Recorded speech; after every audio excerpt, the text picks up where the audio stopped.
Why don't you give some background about yourself and also about your organization? And you're a bio scientist? Am I correct? I am an advocate for biomedical researchers. I wear many hats. I'm the public affairs director for the American Society for Biochemistry and Molecular Biology. And in that role, I have also become involved with several organizations. I am on the board of directors of the Coalition for Health Funding. And the reason why I'm here with you today is I am a co-chair of a coalition called NDDUnited. NDD stands for Non-Defense Discretionary Spending, which is a group, as you mentioned, of thousands of federal, state, and local organizations whose constituency relies on federal investments and programs that are funded on the non-defense discretionary side of the ledger. Our organization was started as a response to the 2011 Budget Control Act and the subsequent budget sequester that happened in 2013, looking for a unifying voice for a community which has a really diffuse conversation, to give a voice to medical researchers, to folks who exist in education, to folks who rely on federal funding in security or food safety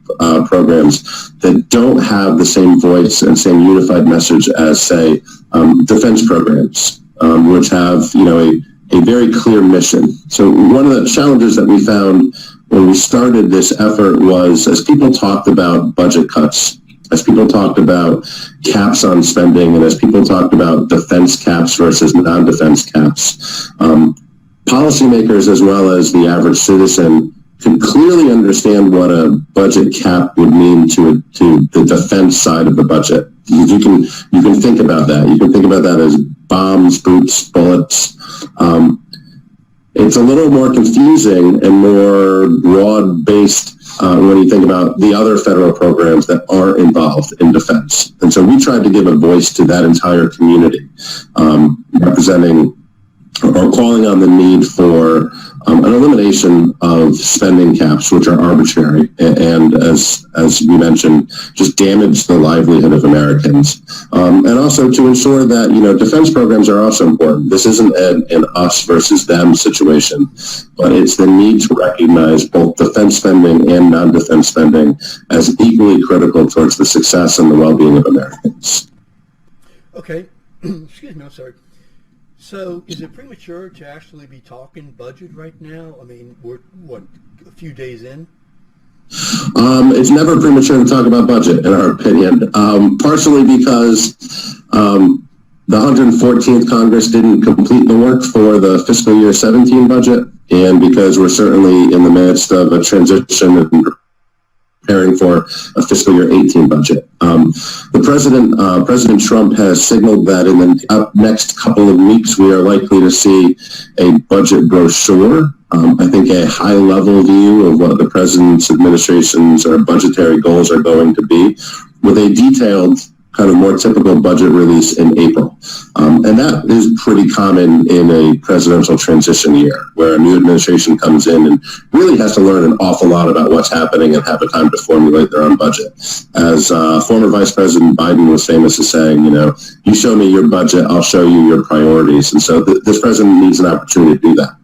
Early indications are, however, that certainly the inner circle at the White House is focusing on some pre-existing documents and some thoughts that already exist in conservative circles on how to align the budget. And one, I think, source document that folks are using is the Heritage Foundation's 2017 budget blueprint, which is a plan to balance the federal budget, but does so by making some pretty drastic cuts to non-defense discretionary programs over the next 10 years. And so we are watching and kind of reviewing that document as maybe a little bit of an insight into what the playbook is going to be over the next several months. But really trying to, the message that, the reason why you and I are talking is that we want to make it clear to this administration that budgets are not lines in an Excel spreadsheet or numbers on a piece of paper. they are dollars that fund programs that Americans across the country rely on in order to live a prosperous life. And it's easy to get wrapped up in balancing the budget and the need to do that, or looking at debts and deficits and how all of that fits in. And it's very easy to kind of lose the forest to the trees in that. And we want to make sure that the administration understands that, when you cut a program, it's not just the total sum in your Excel spreadsheet, but it's what are the programs that you're taking away that Americans have been relying on, and making sure that cuts that are made are wise, are sensible, and are not really leaving Americans needing programs that they were relying on for their livelihood. Okay, so I guess the people who are involved in the organization are within the medical community primarily, is that correct? No, that's not correct. So, again, my day job is representing the biomedical research community, but medical research is one slice of a really big pie.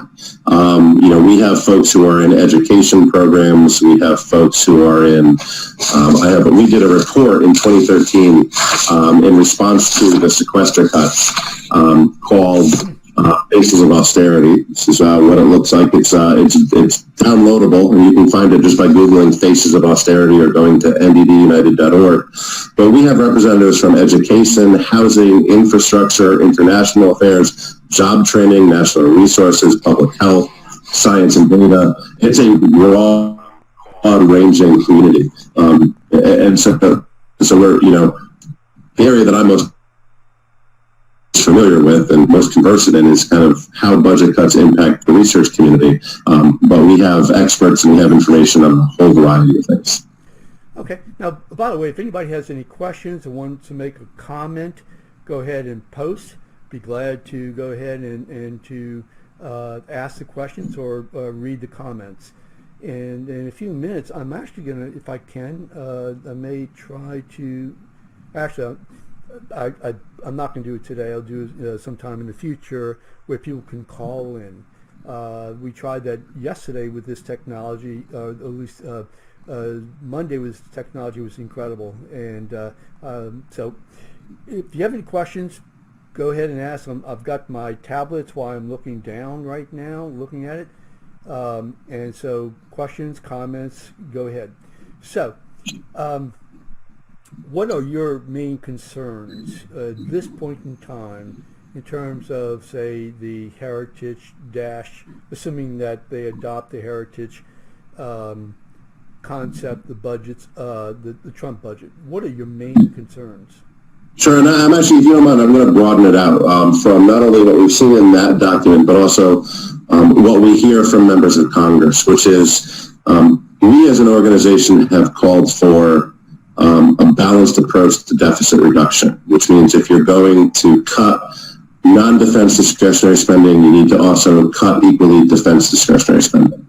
Or conversely, if you're going to give relief to caps on spending, to defense spending, you need to give equal relief to programs that are non-defense related. What we hear and what we see right now is a lot of members of Congress supporting a reduction of the defense sequester / the defense spending caps. However, we don't see an equal response on the non-defense side of the ledger. In fact, what we see is further and deepening cuts in non-defense spending programs in order to pay for increases in spending in defense. And I want to be clear in saying this, which is this is not an attack on defense spending, because I think we would sit here and say defense spending is critical towards the national security of the country, particularly in light of kind of global threats and just the environment in which we live in. So this is not to say don't increase spending or don't provide sequester or spending relief to defense programs, but it's to say recognize and understand that there are other programs that are equally as important as another bomber run in the defense on the non-defense side. And we're hearing grumblings within Congress to move to eliminate that defense sequester And that would be harmful. And the reason why that's harmful is, the non-defense discretionary part of the budget, the federal budget is large for sure, and it's mainly split into three pieces: mandatory spending, discretionary spending, and other kind of spending programs. And on the mandatory side, you have your entitlement programs, and that's roughly 1/3 of the budget.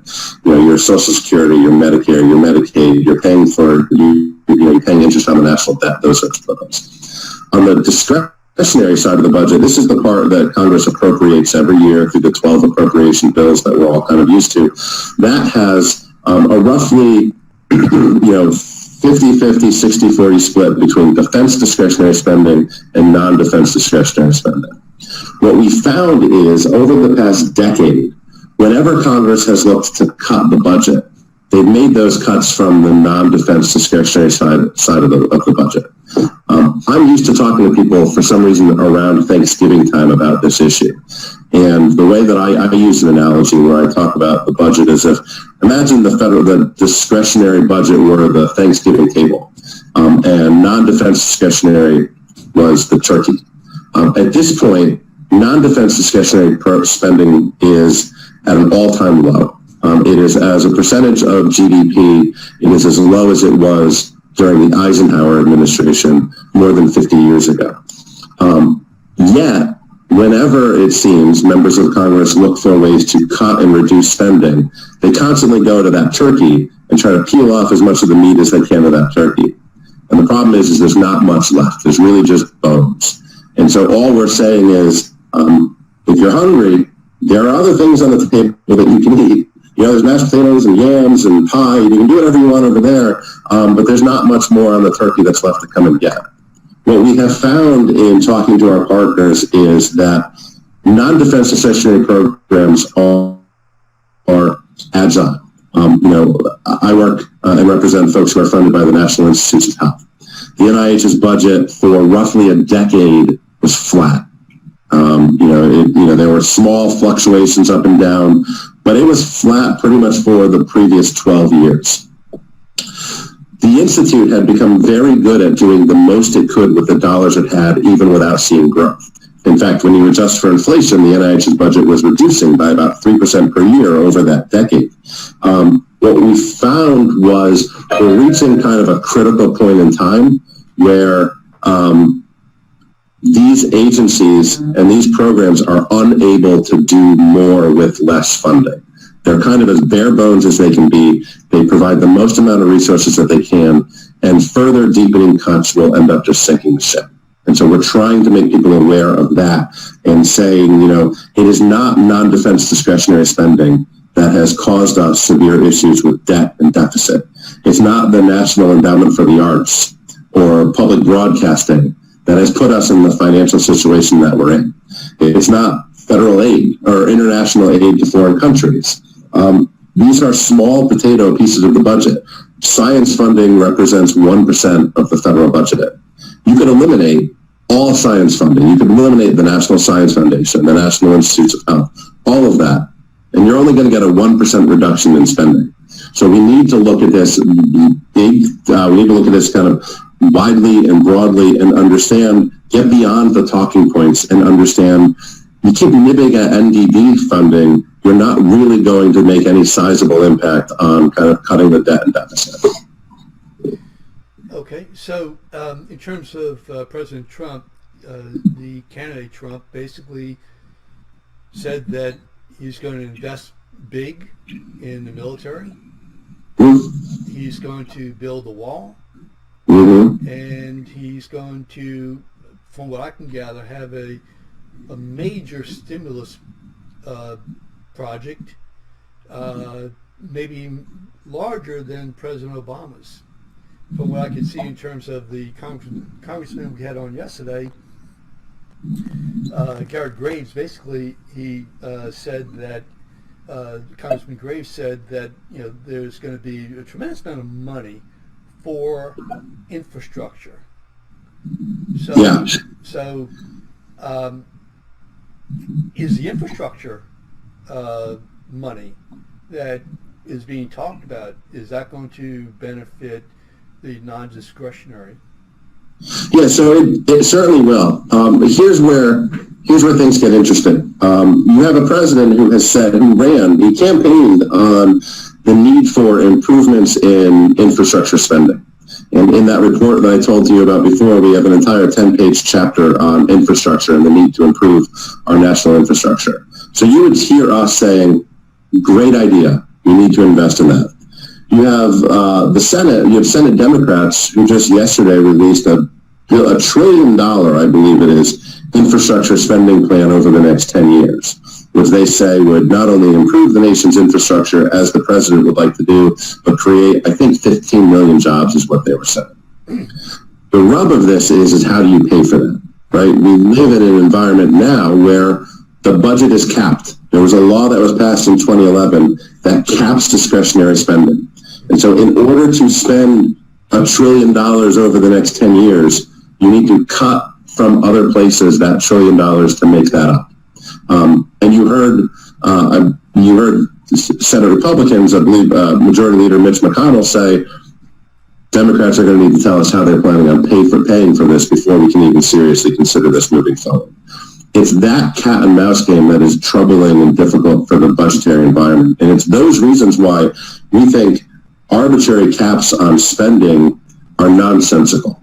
You know, the reality is that we need investments in infrastructure, and we do. We have a crumbling infrastructure. That is a bipartisan agreement on that. But if the way that you're going to pay for that is to reduce spending in job training or public health or housing, we have a bit of an issue. And we see that with the president's plan, or what we're kind of hearing grumblings of with the president's plan to build the southern border wall, which is there is not appropriations to do that right now. We're existing in a continuing resolution, and many advocates like myself believe that we're going to have a continuing resolution for the entire fiscal year, just because of kind of the timing of how things are going to operate. So in order to begin doing any infrastructure improvements or building that wall that the president would like to build, he's going to have to cut spending from somewhere in the budget in order to pay for that. That is disturbing and troubling. And where are those cuts going to come from?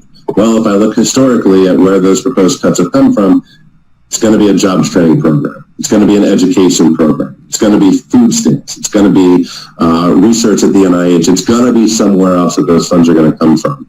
And we just can't allow that to happen. We need to have smarter fiscal policy in this country.